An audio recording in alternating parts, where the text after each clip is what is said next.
In June, amid the golden fields, I saw a groundhog, lying dead. Dead lay he, my senses shook, my mind outshot our naked frailty. There, lowly in the vigorous summer, his form began its senseless change, and made my senses waver dim, seeing nature ferocious in him.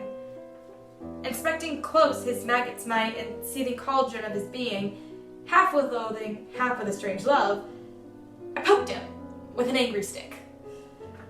The fever arose and became a flame, and vigor circumscribed the skies, immense energy in the sun, and through my frame a sunless trembling. My stick had done nor good nor harm. Then stood I, silent in the day, watching the object as before, and kept my reverence for knowledge, trying for control, to be still, to quell the passion of the blood, until I had bent down on my knees, praying for joy in the sight of decay.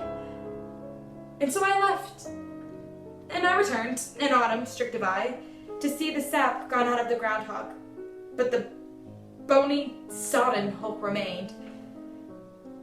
But the year had lost its meaning, and in intellectual chains I lost both love and loathing, mirrored up in the wall of wisdom. Another summer took the fields again, massive and burning, full of life, but when I chanced upon the spot, there was only a little hair left, and bones bleaching in the sunlight, beautiful as architecture. I watched them like a geometer, and cut a walking stick from a birch. It's been 3 years now. There's no sign of the groundhog. I stood there in the whirling summer, my hand capped a withered heart, and thought of China and of Greece, of Alexander in his tent, of Montaigne in his tower, of St. Teresa in her wild lament. The Groundhog by Richard Eberhardt. So the speaker of this poem is a person who finds a dead groundhog, and he witnesses the decay over 3 years. There's only a general audience. There's not a clear person this is written for. The figurative language is used to describe the theme of kind of decay and acceptance of loss of life.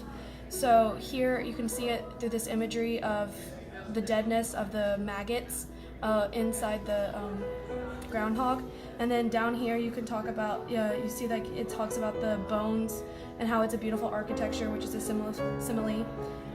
Also, it says my hand capped a withered heart, which is a hyperbole just to kind of like show that he's accepting it, and it just kind of brings it to acceptance.